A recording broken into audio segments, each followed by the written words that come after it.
ujung jari.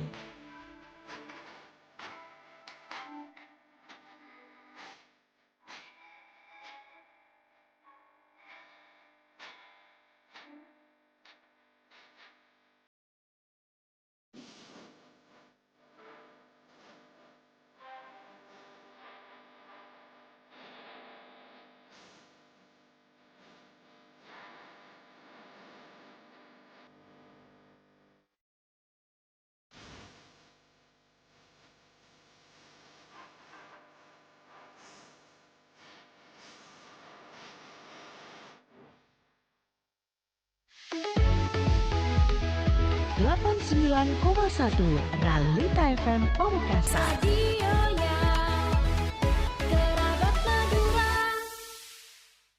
Halo Tretan Wajib Pajak Pamekasan. Sehubungan dengan ditertibkannya keputusan Gubernur Jawa Timur tentang pembebasan pajak daerah Provinsi Jawa Timur yang diberlakukan mulai tanggal 14 Juli 2025 sampai dengan 31 Agustus 2025 dengan sasaran kebijakan meliputi pembebasan sanksi administrasi PKB dan BBNKB, pembebasan pengenaan PKB progresif, pembebasan tunggakan PKB tahun 2024 dan tahun sebelumnya untuk kendaraan sepeda motor roda 2 wajib pajak yang termasuk dalam data 1. PKH Program Keluarga Harapan dan atau KKS, Kartu Keluarga Sejahtera. Kedua, yang terdaftar di dalam aplikasi sebagai ojek online. Dan ketiga, untuk kendaraan roda 3. Tretan sekalian, dapat membayar pajak kendaraan bermotor di kantor Samsat Pamekasan dan di berbagai layanan unggulan kami, seperti Samsat Walkthrough, Samsat Drive-Thru, Payment Point Mall Pelayanan Publik, Payment Point Waru, Samsat Keliling Pagi, dan Samsat Keliling Malam.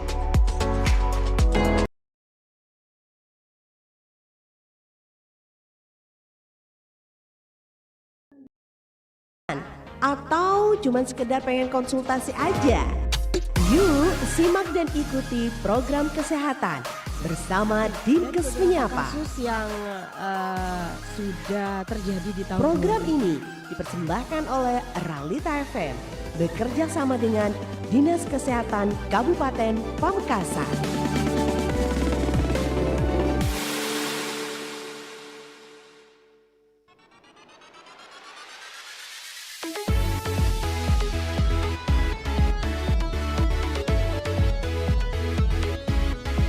Beragam hiburan, beragam informasinya.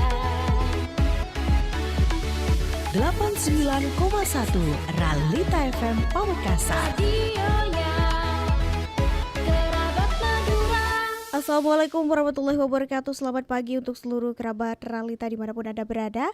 Saya Ida Clarissa kembali menyapa Anda kerabat tentunya dalam rangkaian program Ruang Kabar edisi hari ini di 89.1 Realita FM, ragam hiburan dan informasi. Seperti biasa kerabat, di episode hari ini program talk show di Ruang Kabar akan menemani Anda selama formasi 1 jam ke depan, tentunya dengan berbagai diskusi-diskusi menarik yang sayang sekali untuk kerabat Realita lewatkan. Dan untuk kerabat Realita dimanapun Anda berada, selain bisa disimak via frekuensi 89.1 Realita FM, siaran kami hari ini juga bisa kerabat Realita saksikan via streaming YouTube dan TikTok kami di TikTok Realita Official dan juga akun YouTube Realita Official. Ya, selamat pagi dan selamat menjalankan aktivitas bagi kerabat Realita dimanapun Anda berada, yang saat ini masih setia menemani Yuda Clarissa. Dan kerabat, kita akan perkenalkan tema kita pada pagi hari ini, talk show dengan tema pemberdayaan dan perlindungan nelayan. Dengan narasumber di studio yang sudah hadir pada pagi hari ini, ada Bapak Abdul Fattah selaku Kadis Perikanan Kabupaten Pamekasan, ada juga Bapak Muhammad Jufri Effendi selaku Kabid Perikanan Tangkap Dinas Perikanan Kabupaten Pamekasan. Kita sapa dulu dua narasumber kita pagi hari ini. Assalamualaikum, selamat pagi Bapak. Waalaikumsalam, selamat pagi. Selamat pagi, Mbak Ayu. Oke. Bagaimana kabarnya hari ini Bapak-bapak? Alhamdulillah sehat. Sehat ya. Alhamdulillah. Alhamdulillah. Kita punya tema tentang pemberdayaan dan perlindungan nelayan, Pak Fata dan juga Pak Jufri, dan kerabat realita yang juga ingin berbagi informasi maupun ingin menanyakan berbagai hal tentang tema kita pagi hari ini bisa dituliskan di kolom komentar di TikTok maupun di YouTube kami di Realita Official. Langsung saja mungkin ada dua narasumber kita di studio tentang bagaimana tema pemberdayaan dan perlindungan nelayan.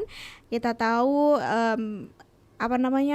Indonesia itu adalah salah satu negara maritim yang punya kekayaan laut dan juga ikan yang luar biasa. Nah, Pamekasan juga tentunya punya potensi-potensi itu, dan dari Dinas Perikanan pada hari ini akan mengupas tuntas tentang bagaimana pemberdayaan dan perlindungan nelayan di Pamekasan. Kita buka diskusi kita pada pagi hari ini sebenarnya dari Pak Fata dulu sebagai Kadis ini, Pak. Sebenarnya seperti apa sih Pak potensi perikanan di Kabupaten Pamekasan yang selama ini Bapak ketahui begitu? Silakan, Pak. Ya, makasih banyak Bayu. Alhamdulillah benar-benar ayu nih. Terima kasih.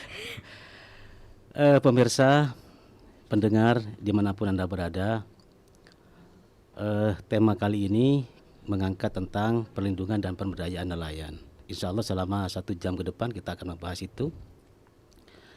Dan perlu kami sampaikan bahwa segmentasi perikanan kita di Pamekasan ini ada 2. Yang pertama perikanan tangkap dan yang kedua perikanan budidaya. Sebagaimana tema yang akan dibahas pada pagi hari ini, kami akan mencoba untuk menyampaikan potensi Kabupaten Pamekasan dari sisi perikanan tangkapnya. Kita ketahui bahwa Pamekasan adalah salah satu kabupaten dari 4 kabupaten yang ada di Pulau Madura, yang insya Allah tempatnya sangat strategis dari sisi kewilayahan karena berada di tengah-tengah Pulau Madura, yang diapit oleh 2 kabupaten, di sisi barat Kabupaten Sampang, di sisi timur Kabupaten Sumeneb, kemudian di utara Laut Jawa, dan di selatan Selat Madura. Dan ini melahirkan 6 kecamatan yang memiliki bibir pantai dari 13 kecamatan yang ada di Kabupaten Pamekasan. 6 kecamatan yang memiliki bibir pantai itu ada 4 kecamatan di wilayah selatan, Kecamatan Telanakan, Kecamatan Pademau, Kecamatan Galis dan Larangan, dan ada 2 kecamatan di pantai utara, Kecamatan Pasian dan Kecamatan Batu Marmar. Dari 6 kecamatan ini ternyata melahirkan sekitar 26 desa yang memiliki pantai pesisir, gitu ya. Dari 26 desa yang memiliki pantai pesisir itu ternyata ada sekitar 52 km panjang pantai. 34 km ada di pantai selatan dan 18 meter di pantai utara. Dengan panjang pantai 52 km itu kami memiliki 10.512 nelayan. 10.512 nelayan ini angka yang cukup banyak lah. Memiliki 99 KUB, kelompok usaha bersama. Kemudian kita juga memiliki 1.590 kapal atau perahu nelayan, yang insya Allah berdasarkan informasi yang kami terima terakhir, dari 1.590 itu 80%-nya sudah memiliki dokumen kapal, artinya sudah berizin. Dan kemarin Kabupaten Pamekasan dinobatkan sebagai kabupaten terbaik di Jawa Timur kaitannya dengan taat berizin bagi kapal dan perahu nelayan. Alhamdulillah. Nah, dari potensi itu semuanya ternyata kita mampu memproduksi perikanan tangkap itu sejumlah 24,9 ribu ton per tahun. Ini angka yang luar biasa, Bayu. Kenapa saya katakan angka yang luar biasa? Karena melampaui target. Target kita di tahun 2024 kemarin hanya 20 sampai 23 ribu ton. Tapi kita mampu 24,9 ribu ton, hampir 25 ribu ton. Hanya saja keberhasilan dari sisi perikanan tangkap ini masih menyisakan banyak masalah. Kami catat ada 5 masalah paling tidak yang perlu kami sampaikan di Tekso kali ini. Pertama, produksi yang tinggi ternyata tidak dibarengi dengan peningkatan kesejahteraan para nelayan. Kenapa ini terjadi? Karena mereka sangat terbatas dalam hal modal kenelayanannya. Apalagi di musim paceklik, mereka bergantung penuh kepada tengkulak pihak ketiga. Oleh karenanya, ini tidak bisa memberikan ruang yang leluasa dalam melakukan penjualan terhadap hasil tangkapan ikan itu sendiri. Mereka harus pasrah kepada tengkulak karena sudah dibayar di awal. Itu yang pertama. Yang kedua, kaitannya dengan jaminan keselamatan bagi nelayan yang sangat rendah, termasuk jaminan keamanan kapal ketika bersandar. Karena kita tahu bahwa di Pamekasan belum memiliki tambat labuh yang representatif, gitu ya. Nah, kaitannya dengan keselamatan nelayan ini sudah berbagai macam upaya yang kami lakukan. Ya, nanti kita sisir satu persatu, gitu ya. Kemudian permasalahan yang ketiga adalah jangkauan penangkapan ikan semakin jauh. Ini banyak keluhan ketika kami melakukan kunjungan pertemuan baik di KUB maupun di pertemuan-pertemuan yang lain. Ternyata keluhan dari para nelayan, Pak, ikan kami sudah lari Pak, jauh ke tengah gitu ya. Ini masalah yang harus kita hadapi. Jadi jangkauan tangkapan ikan sudah semakin jauh. Kalau semakin jauh otomatis biayanya semakin besar. Biasanya solar butuh, anggaplah dalam tanda kutip 10 liter, karena sudah semakin jauh butuh 20 liter dan seterusnya. Yang keempat, ini sering yang terjadi di lapangan adalah sengketa kewilayahan, cekcok antar nelayan. Nah, nelayan kami Pamekasan terkadang bersinggungan dengan nelayan kabupaten yang lain, bisa dengan Sumeneb, bisa dengan Sampang, karena memang batasnya itu dengan Sumeneb dan Sampang. Baru kemudian ada masalah yang kelima. Ini nelayan dalam keluarga dijadikan tumpuan harapan satu-satunya. Artinya penghidupannya itu tergantung dari suami, dari nelayan. Oleh karenanya kami berusaha untuk mencari usaha alternatif agar ada peningkatan kesejahteraan dari nelayan. Dan ini semua masalah yang dihadapi oleh nelayan ini perlu kehadiran pemerintah. Dalam hal ini Dinas Perikanan Kabupaten Pamekasan. Nah, bentuk kehadiran pemerintah itu dalam bentuk perlindungan dan pemberdayaan kepada nelayan. Itu kira-kira seperti itu, Bayu. Oke, baik. Dijelaskan sangat detail oleh Pak Fata tadi, dan kita mungkin bergeser ke Pak Jufri selaku Kabid Perikanan Tangkap Dinas Perikanan. Sebenarnya Pak, bagaimana sih Dinas Perikanan ini berusaha untuk melindungi hak-hak dari para nelayan-nelayan kecil atau nelayan-nelayan yang selama ini benar-benar hanya menggantungkan kehidupannya dari proses melaut atau menangkap ikan, Pak? Baik, terima kasih Mbak Ayu. Saya buka dengan pantun dulu ya biar jalan-jalan ke Kalibata. Asik. Asik. Mampir ke mall ketemu Luna Maya. Selamat mengikuti acara talkshow di Ralita. Semoga nelayan Pamekasan semakin jaya. Mantap. Amin. Amin. Silakan Pak Jufri. Baik, sesuai dengan tema hari ini terkait perlindungan dan pemberdayaan nelayan. Jadi apa yang disampaikan tadi oleh Mbak Ayu, makanya pemerintah ini hadir dalam rangka regulasi dan dasar hukum. Jadi terkait pemberdayaan dan perlindungan terhadap nelayan ini sebenarnya sudah diamanatkan, diatur di dalam Undang-Undang Nomor 7 Tahun 2016 tentang perlindungan dan pemberdayaan nelayan, pembudidaya ikan dan petambak garam. Kalau berbicara segmen perikanan, pelaku usahanya bukan hanya nelayan. Jadi pelaku usaha kita itu ada petambak garam, terus pengolah pemasar, terus pembudidaya. Emang pelaku usaha paling banyak adalah di nelayan. Makanya dengan adanya Undang-Undang Nomor 7 Tahun 2016 ini dijadikan landasan hukum utama bagi pemerintah pusat, pemerintah daerah, baik itu pemerintah provinsi, pemerintah kabupaten, kota, dalam merencanakan dan melaksanakan program yang bertujuan mensejahterakan nelayan dan memberi jaminan kepastian usaha terhadap nelayan. Makanya nanti kita akan kupas terkait permasalahan-permasalahan 5 yang ada di Kabupaten Pamekasan.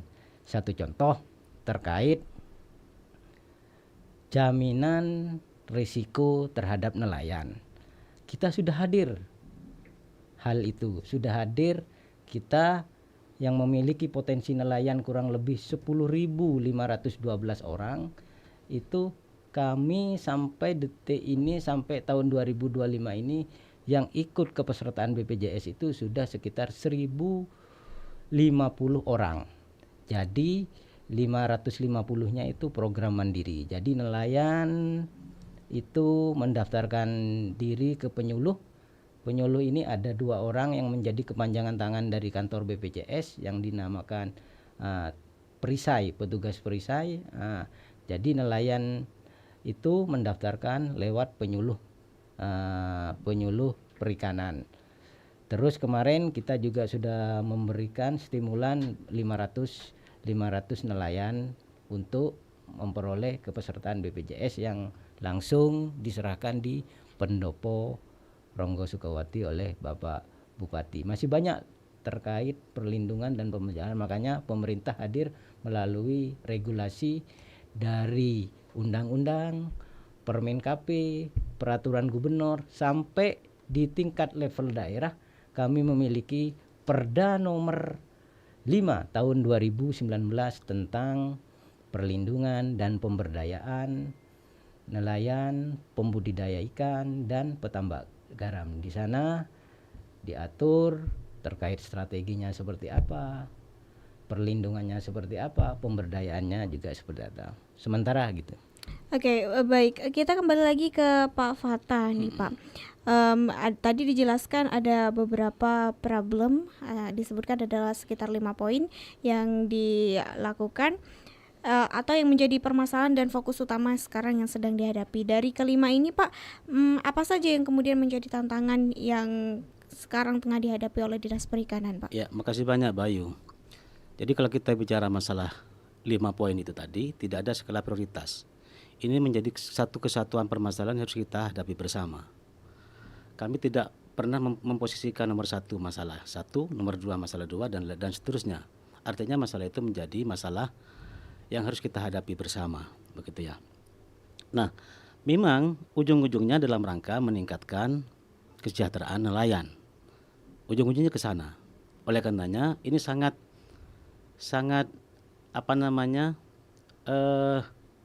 dekat sekali dengan diksi yang diangkat oleh Pak Bupati, nelayan jaya. Jadi nelayan jaya itu sebetulnya ingin memberikan kesejahteraan kepada nelayan dan anggota keluarganya. Oleh karenanya, sebagaimana disampaikan oleh Pak Kabid tadi, banyak formulasi-formulasi kegiatan kita yang sudah dilakukan dalam rangka mengantarkan mereka kepada kejayaan dalam kehidupan kenelayanannya. Dalam arti kata mereka biar hidup lebih sejahtera. Nah, banyak hal yang sudah kami lakukan dalam rangka itu, yang itu semua dalam bentuk kehadiran kita, kehadiran pemerintah kepada nelayan itu. Itu kira-kira, Bayu. Oke, Pak, gimana sih sebenarnya cara atau adakah kebijakan yang sebenarnya sudah dilakukan oleh Dinas Perikanan ini untuk memastikan bahwa nelayan-nelayan di Pamekasan ini punya akses ke pasar dan bisa dapat harga yang adil atau ideal, Pak? Kebijakan kami ini kan sebagaimana disampaikan oleh Pak Kabid tadi, bahwa kami memiliki banyak binaan. KUB itu tergabung dalam kelompok usaha bersama. Kemudian bagaimana dengan hasil tangkapan ikannya itu? Bisa saja dia menjual, tetapi bisa saja juga dilakukan oleh kelompok yang lain yang namanya Poklaksar, kelompok pengolah dan pemasar. Mereka sebagai ujung tombak paling depan dari nelayan untuk memasarkan hasil tangkapan ikannya. Begitu kira-kira. Jadi ini merupakan satu kesatuan dinamisasi yang kami lakukan dalam rangka sekali lagi mengantarkan mereka untuk mendapatkan kehidupan yang lebih sejahtera. Oke. Gitu. Baik, Pak Kabit, saya juga penasaran sebenarnya seperti apa ini Pak. Kan wilayah laut itu luas ya Pak. Nah, dalam salah satu problem yang kemudian disampaikan Pak Kadis tadi, disampaikan ada yang namanya sengketa wilayah. Nah, sebenarnya seperti apa sih batas antar wilayah untuk menangkap ikan bagi satu nelayan dengan nelayan lainnya? Apa ini ditulis secara regulasi atau memang secara musyawarah dan mufakat mereka membagi wilayahnya sendiri? Baik, terima kasih Mbak Ayu. Terkait wilayah, sebenarnya regulasi sudah ada. Permen KP nomor 36 tahun 2023 tentang penempatan alat penangkapan ikan dan alat bantu penangkapan ikan di pengelolaan wilayah perairan Republik Indonesia dan perairan darat. Di situ sudah jelas ada pengaturan terkait jalur-jalur penangkapan ikan. Nah, selain diatur juga alat-alat tangkap yang boleh dikategorikan alat tangkap yang ramah lingkungan. Kalau yang ramah lingkungan itu istilahnya alat tangkap yang bisa menjaga keberlangsungan sumber daya ikan untuk nanti ke depannya. Kita tidak menutup kemungkinan banyak alat tangkap yang ada di Kabupaten Pamekasan adalah alat tangkap yang secara regulasi dilarang. Dilarang oleh aturan Permen KP 36 tahun 2023. Satu contoh, kemarin kami di bulan Maret ada konflik antara nelayan Ambet yang wilayah perairan Kabupaten Pamekasan dengan nelayan Camplong yang menjadi wilayah Kabupaten Sampang. Coba kami mediasi, kita dampingi dengan menghadirkan dari Dinas Kelautan Perikanan Provinsi karena secara kewenangan kami 0 sampai 12 mil di laut itu adalah kewenangan Dinas Kelautan Perikanan Provinsi. Sedangkan kami sesuai Undang-Undang 23 tahun 2024 kewenangannya adalah pemberdayaan dan pembinaan dan penyelenggaraan tempat pelelangan ikan di kabupaten kota. Kemarin kami sempat memfasilitasi konflik nelayan ini dengan menghadirkan DKP provinsi yang memiliki kewenangan, Polairut Polres Pamekasan, Polairut Sampang beserta Sah Bandar dan IPP instalasi Pelabuhan Perikanan Camplong untuk hadir bersama di Sampang untuk membahas terkait zonasi, terkait jalur ada nelayan yang menggunakan yang sedang ramai sekarang adalah bolga. Nah, secara aturan di regulasi Permen 36 itu diperbolehkan, cuma ada persyaratan-persyaratan yang harus dipenuhi. Secara spesifikasi alat tangkapnya, panjang tali risnya, alat bantunya, bahkan jalurnya. Nah, jalurnya itu ada, Mbak Ayu, 1A 0 sampai 2 mil. Kalau dikilometerkan itu 1,6 kilo 1 milnya. Jadi 0 sampai 12 mil ini jalur paling dari pantai paling dekat itu sampai 36 kilo. Nah, yang salah secara aturan itu adalah di jalurnya. Jadi nelayan-nelayan yang menggunakan alat tangkap bolga tadi itu masuk ke jalur 1A yang secara permen itu tidak diperbolehkan, harusnya di jalur 1B 2 ke atas, 3,6 kilo ke atas. Nah, makanya kami menggandeng Polairut karena kewenangan untuk menindak secara hukum adalah kewenangan dari Polairut dan DKP provinsi, dan kami sudah menuangkan lewat berita acara, mediasi dan pendampingan dengan ditandatangani semuanya dari yang hadir. Kalau melanggar akan ditindak secara hukum. Jadi pengkaplingan wilayah sebenarnya tidak ada. Jadi insting aja nelayan ini masuk nelayan lokal, ini kan yang ramenya ya Pak, istilahnya nelayan lokal yang dari pantai 0 sampai 2 mil itu diambil sama nelayan yang lebih besar. Nah, itu yang menjadi konflik tentang lokasi jalur penangkapan. Mungkin itu. Oke, kita masih akan kembali ke Kerabat Realita tentang tema kita hari ini, pemberdayaan dan perlindungan nelayan, yang masih bersama dengan Dinas Perikanan Kabupaten Pamekasan. Kita juga akan bacakan beberapa pertanyaan yang juga berhasil masuk pada edisi hari ini. Jangan kemana-mana, tetap setia di 89.1 Realita FM, ragam hiburan dan informasi.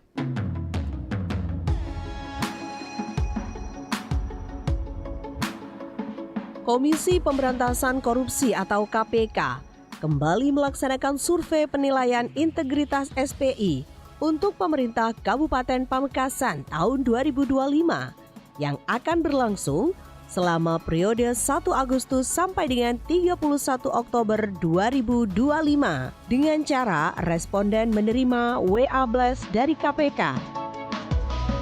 Link kuesioner pengisian survei penilaian integritas 2025 akan di-blast melalui WA SPI by KPK dengan label SPI 2025.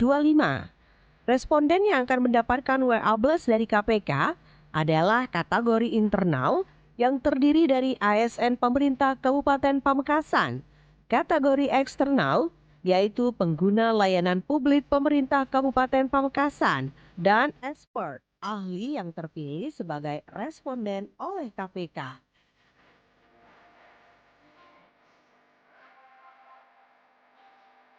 Pastikan juga nama yang Anda terima dalam WA tersebut adalah benar nama Anda. Dan jangan lupa klik isi survei yang terdapat pada pesan tersebut untuk memulai pengisian survei penilaian integritas KPK. Dengan mengisi SPI, Anda turut memberantas korupsi. Berantas korupsi dengan ujung jari.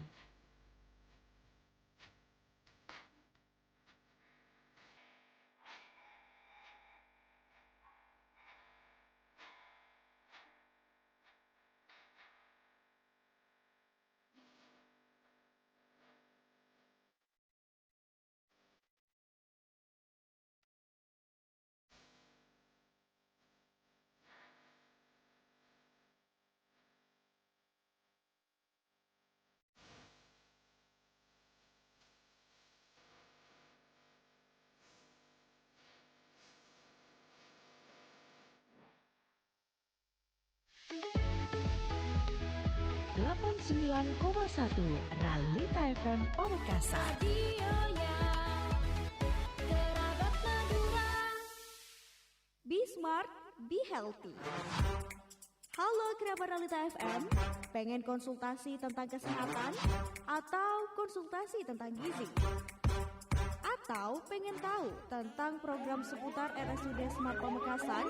Kami membawa pasien dengan keluhan lemah tangan dan kaki kiri sejak 1 jam. Di sini nih, Be Smart, Be Healthy. Program siar bincang santai bareng pakar hebat Rumah Sakit Smart Pamekasan. Tiap hari Jumat jam 9 pagi sampai dengan selesai. Be Smart, Be Healthy. Bersama kita bisa. Acara ini dipersembahkan oleh Rumah Sakit Umum Daerah Slamet Martodirjo, Pamekasan.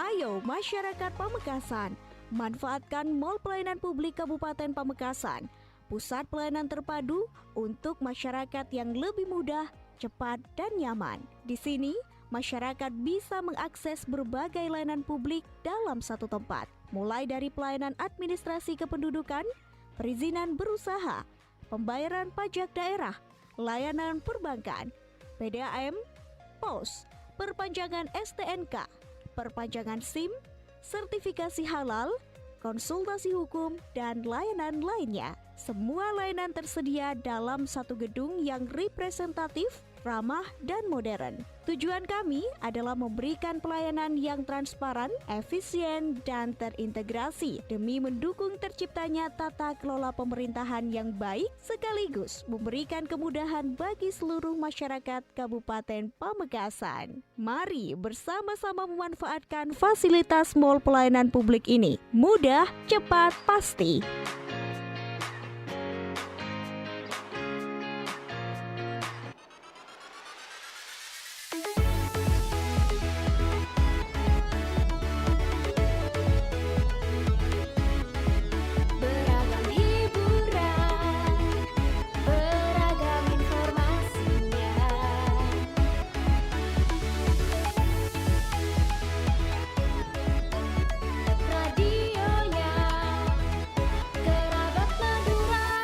Masih dipancarluaskan dari Jalan Pamong Praja 03 Pamekasan, Madura, Jawa Timur. Terima kasih kerabat untuk kebersamaannya, karena masih setia bersama dengan Ayuda Clarissa di 89.1 Realita FM, ragam hiburan dan informasi.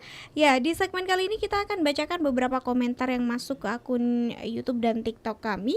Izin Pak Fata dan juga Pak Jufri, kita bacakan beberapa yang masuk. Ini pertanyaan dari masyarakat. Ada juga tanggapan, ini menyampaikan dari akun Tabrani di TikTok, Pak. Saya ingin menyampaikan kepada Dinas Perikanan bagaimana dengan bantuan kolam yang ada di Desa Kukul ini kok tidak jalan.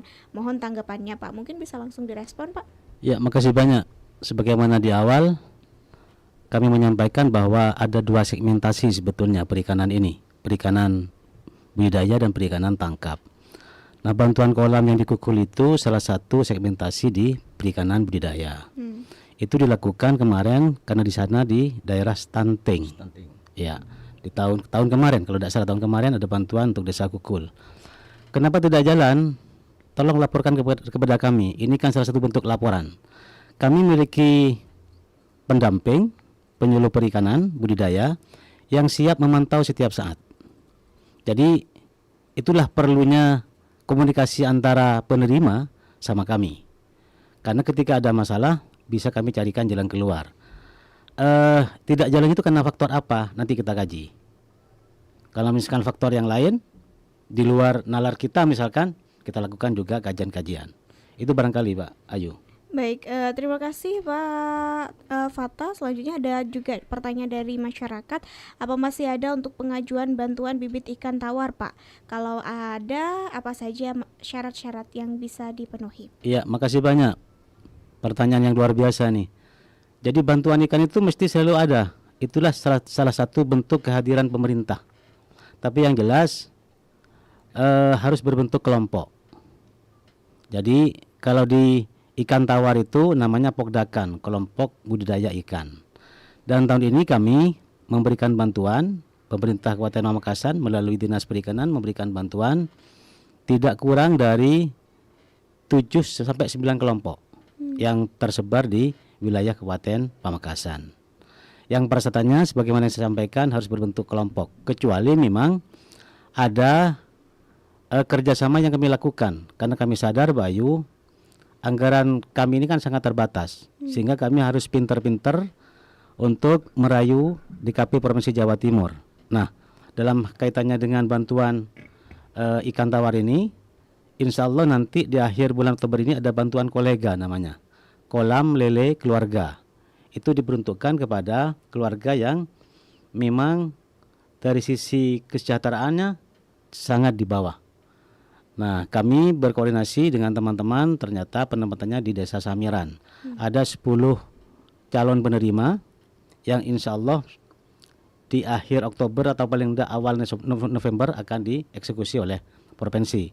Salah satu bentuk sinergitas kami dengan DKP Provinsi Jawa Timur. Baik, selanjutnya Pak, ada juga respon dari masyarakat. Dari Jaminan Kesehatan dan Keselamatan memang sudah di backup oleh Pemkab, tapi saat nelayan melaut apa sudah menggunakan atau menyiapkan alat keselamatan seperti baju pelampung? Karena khawatir terjadi seperti sebelum-sebelumnya, tiba-tiba ada kasus nelayan ditemukan tenggelam setelah hilang berhari-hari. Nah, ini seperti apa Pak tanggapannya? Ya, ini nanti ditambahkan sama Pak Kabit ya, karena bidang tangkap ini. Nah, bantuan keselamatan kerja bagi nelayan sudah kami lakukan. Artinya baju pelampung dan lain sebagainya pernah kami lakukan. Tetapi terkadang mereka agak enggan memakai baju pengaman itu. Karena merasa dia sudah tangguh. Pak, ngapain Pak kita pakai baju ini Pak? Kami kan sudah bisa berenang sampai berkilo-kilo, kan begitu jawaban mereka.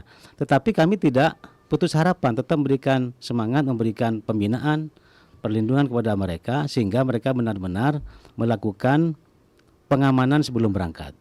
Silakan ditambahkan Pak Kabit. Baik, terima kasih Pak Kadis. Ini sebenarnya terkait keselamatan dan keamanan waktu melaut sebenarnya menjadi ruang lingkup di Perda kita nomor 5 tahun 2019 sudah diatur. Jadi pemerintah daerah itu harus mempersiapkan, harus ada terkait jaminan keselamatan dan keamanan waktu melaut. Jadi seperti apa yang disampaikan Pak Gadis, sudah banyak alat keselamatan yang sudah kami berikan. Pernah life jacket itu sampai 1000 ring buoy juga ring buoy. Bahkan kami bersinergi dengan provinsi, namanya kegiatan adalah pembinaan nelayan mandiri K3, keselamatan kesehatan kerja. Itu kami menghadirkan semua ketua-ketua kelompok KUB untuk hadir ke pembinaan yang dihadirkan di Pamekasan dengan menghadirkan narasumber dari Polairut, biar ada efek jera. Kalau alat keselamatan itu sangat dibutuhkan selain dokumen kapal yang harus dipersiapkan di atas kapal. Jadi bentuk kehadiran pemerintah sebenarnya kalau terkait keselamatan sudah lama kita lakukan, bahkan melalui pembinaan-pembinaan yang bersinergi dengan Dinas Kelautan Provinsi sudah kami lakukan. Cuman rata-rata nelayan kita itu nelayan yang luar biasa. Kula sudah bisa berenang, jadi tak yangkui terkait life jacketnya itu hanya ditaruh di kapalnya aja. Baik, terima kasih Bapak. Selanjutnya kita ke beberapa pertanyaan yang masuk ke YouTube kami mengenai seperti apa sih Pak perlindungan yang dikeluarkan oleh Dinas Perikanan. Ya, perlindungan yang kami lakukan dengan cara mengikut sertakan para nelayan, sebagian nelayan lah, untuk menjadi keanggotaan BPJS Ketenagakerjaan. Nah, sebagaimana disampaikan oleh Pak Kabid tadi, bahwa ada 500 yang kami sediakan anggaran tahun ini, tahun 2025 ini, dan kami berusaha untuk melakukan perlindungan di tahun-tahun yang akan datang. Sekali lagi, dengan keterbatasan anggaran, kami mencoba untuk bersinergi dengan Dinas Koperasi, UKM dan Tenaga Kerja, karena mereka mendapatkan anggaran yang bersumber dari DBHCHT. Salah satu diantaranya diperuntukkan untuk kepesertaan BPJS Ketenagakerjaan. Nah, kami sudah lakukan koordinasi dan alhamdulillah ada lampu hijau ini. Mudah-mudahan para nelayan menjadi salah satu pilihan untuk mendapatkan perlindungan dari pemerintah. Oke. Ya. Pak Kabid ada tambahan? Baik, terima kasih. Terkait perlindungan nelayan ini, sebenarnya kalau kita kembali ke Perda nomor 5 tahun 2019, berbagai bentuk strategi pemerintah daerah. Yang pertama adalah jaminan risiko penangkapan, tadi kepesertaan BPJS sudah dijelaskan. Terus yang kedua sebenarnya ada juga bentuk perlindungan kita itu melalui kegiatan fasilitasi sertifikat hak atas tanah nelayan. Itu sebenarnya program dari Kementerian Kelautan dan Perikanan bekerja sama dengan Kementerian Agraria dan Tata Ruang, Badan Pertanahan Nasional. Jadi program ini sudah mulai tahun 2014 sampai 2024 sudah ada sekitar 1.789 bidang tanah yang sudah disertifikat di 12 desa pesisir. Nah, manfaatnya apa? Jadi menghilangkan potensi kehilangan aset akan hak tanah nelayan karena tidak ada kepastian tentang hukumnya. Sertifikat juga bisa dijadikan anggunan atau dijadikan untuk memperoleh pinjaman di perbankan. Ini sudah kami lakukan oleh dinas mulai tahun 2014 sampai tahun 2024. Untuk perlindungan lainnya apa? Berbagai kegiatan kita dalam rangka meningkatkan kinerja utama kita adalah peningkatan produksi. Kita berupaya memberikan sarana produksi dalam rangka meningkatkan produksi perikanan tangkap, perikanan budidaya. Kita memberikan bantuan baik itu bantuan atau hibah. Kalau di perikanan tangkap kita tahun kemarin bersinergi dengan Kementerian Pusat, kita mendapatkan alat tangkap penangkapan ikan jaring gillnet untuk 8 KUB di 4 wilayah pesisir, 6 desa di pesisir. Terus tahun kemarin juga ada bantuan alat navigasi berupa GPS sebagai koordinat menentukan kalau berangkat ke fishing ground, ke penangkapan, kalau terjadi cuaca yang buruk dengan adanya GPS, jadi nelayan bisa pulang sesuai dengan arah, juga bisa menghemat BBM, termasuk bantuan dalam rangka menjaga kualitas hasil tangkapan di atas kapal. Kita membagikan kulbok, bahkan tahun ini, bahkan kemarin ya Pak Kadis, kita sudah membagikan kulbok untuk nelayan di Berenta tinggi, termasuk juga terkait tadi alat keselamatan sudah kami lakukan. Mungkin itu. Baik, ada beberapa pertanyaan ini juga yang sama Pak, tentang adakah bantuan bibit udang di perikanan, dan untuk tambak udang ini apa juga masuk dalam regulasi di Dinas Perikanan? Ya, makasih banyak. Jadi bantuan bibit udang memang ada. Kami kemarin tahun 2024 pernah memberikan bantuan kepada kelompok budidaya udang itu di Berenta, Paseser, gitu ya. Yang jelas untuk mendapatkan bantuan itu tetap harus memenuhi persyaratan, gitu ya. Tahun ini memang tidak ada. Kami alihkan untuk bantuan untuk kerapu, ikan kerapu di Desa Tancung, gitu ya. Dan berdasarkan permintaan kami akomodir, nanti kalau misalkan ada yang mengajukan, kami akan menganggarkan sesuai dengan ketersediaan anggaran yang ada. Baik, ini ada pertanyaan Pak dari masyarakat. Bagaimana Pak perlindungan hukum terhadap nelayan, terutama masalah dokumen berlayar, khususnya pas besar masalah SPB slow dan lain-lain yang masih bingung. Kapan mau sejahtera Pak Kadis? Nelayan bingung dibebani PBB laut PHP 5-10% dari hasil tangkap, masalah VMS, WPP, zona tangkap, dan PIT. Tolong dijawab. Salah satunya adalah jangkar. Nah, ini seperti apa Pak? Silakan Pak Kabit. Cukup kompleks ini pertanyaannya. Terima kasih. Ini luar biasa. Kayaknya dari Ani itu ya. Dari Ani. Wardan Z. Iya. Asosiasi Nelayan Indonesia. Oh, baik. Ikan terukur karena Kabupaten Pamekasan didominasi oleh nelayan kecil. Yang nelayan kecil kalau secara aturan itu adalah nelayan yang melakukan penangkapan untuk kebutuhan sehari-hari, ya, baik menggunakan kapal maupun tidak menggunakan kapal. Biasanya kapal ukurannya paling besar 5 GT. Sementara ini masih proses. Penangkapan ikan terukur ini hanya diberlakukan kepada beberapa pengelolaan wilayah penangkapan ikan terukur tertentu, yang misalnya pelabuhan yang sudah terstandar dan SDM-nya sudah tersedia, sudah memadai. Kalau di Kabupaten Pamekasan kita masih nunggu proses karena kita nelayannya rata-rata adalah nelayan kecil. Jadi sementara kita menunggu regulasi lebih lanjut. Nah, terkait lainnya apa ya?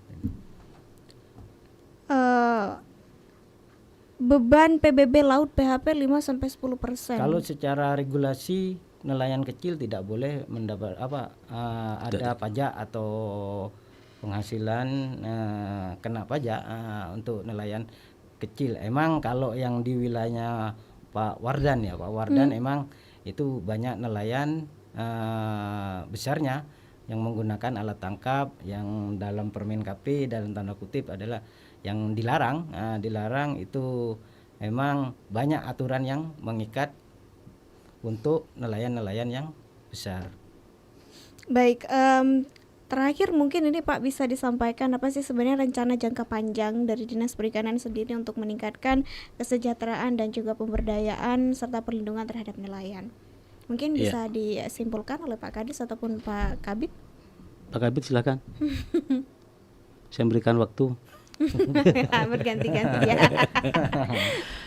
Jadi memang betul kami Dinas Perikanan memiliki rencana panjang begitu ya. Sebagaimana di awal Dinas Perikanan memang diharapkan selalu hadir kepada nelayan dan lain sebagainya. Nah, rencana panjang kami itu ini tertuang dalam kegiatan yang sifatnya yang tertuang dalam rencana pendek begitu ya. Dalam kegiatan tahunan gitu ya. Nah, oleh karenanya kami nanti akan memberikan formulasi kaitannya dengan perlindungan dan pemberdayaan nelayan itu sendiri. banyak hal-hal yang perlu kami lakukan dalam rangka memberikan perlindungan dan pemberdayaan untuk jangka panjang yang insya Allah sebagaimana saya sampaikan akan kita lakukan tahun demi tahun. Itu barangkali. Pak Kabid ada tambahan? Baik, terima kasih.